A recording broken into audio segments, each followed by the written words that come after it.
Mheshimiwa mkuu wa mkoa, ongea na wasaidizi wako hao, wasitumie ubabe kwenye mali za watu, wasitumie ubabe kwenye haki za watu. Na mimi niwaambieni, maelekezo ya Daktari Samia Suluhu Hassan, na hajayasema kwa kificho, anasema yeye ndio kinara wa kuhamasisha shughuli za maendeleo. Ndio. Anasema yeye ndio kinara wa kuhamasisha uwekezaji. Ndio. Lakini anasema watendaji serikalini, mikoani, mawilayani, msipore ardhi za watu kwa kigezo cha uwekezaji ama maendeleo. Kila mtu apewe haki yake. Na mimi kama msimamizi wa shughuli za serikali, nadhani naibu waziri TAMISEMI, muongee na waziri, andikeni barua inayoelekeza hivyo. Msitumie ubabe kupora maeneo ya watu. Mhandisi wa wilaya yuko wapi? Mhandisi, mmekuwa na ujenzi wa mabwawa ya samaki kule Mrao Kerio. Mkandarasi amefanya kazi chini ya kiwango cha ubora unaotakiwa na amepunguza ukubwa wa bwawa lililotakiwa kujengwa. Ninyi mmechukua hatua gani?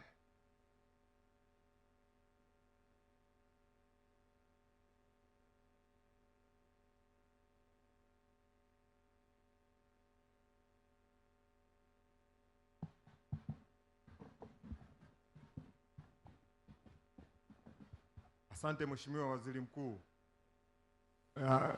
Mkandarasi yule tumechukua hatua kwa kuvunja mkataba wake,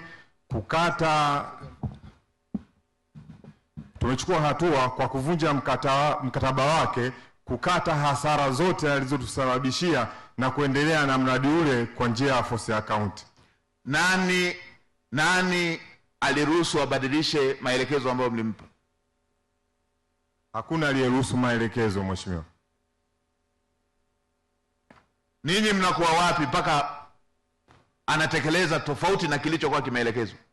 Huu mradi unajengwa wapi? Si huko wilaya hii? Huko wilaya hii, Mheshimiwa. Ninyi mlikuwa wapi mpaka amebadilisha?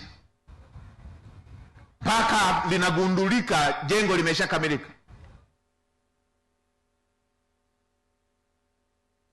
Tabia ya kukaa maofisini, watu wanakaa maofisini. Kutoka mpaka muone ziara, mpaka muone mwenge wa uhuru umekuja. Kwa nini hamsimamii miradi? Kazi yako ni nini? Kazi yangu ni kusimamia miradi ya ujenzi. Imekuwaje ili mpaka limeharibika hamjaweza kugundua? Hii imetokana na aina ya mkandarasi tumepata mkandarasi mbovu sana, Mheshimiwa Waziri Mkuu, ambaye hazingatii maelekezo ya Nani aliwaletea? Naam. Nani aliwaletea? Alipatikana kwa kuomba kwenye mfumo wa NeST. Nani kampa? Ninyi kwa nini mlimpa? Mnatumia NeST kama kichaka? Hapana, Mheshimiwa Waziri Mkuu. Kamanda wa TAKUKURU, fuatilia hili tujue hasa kilichotokea ni nini ili tuweze kuchukua hatua.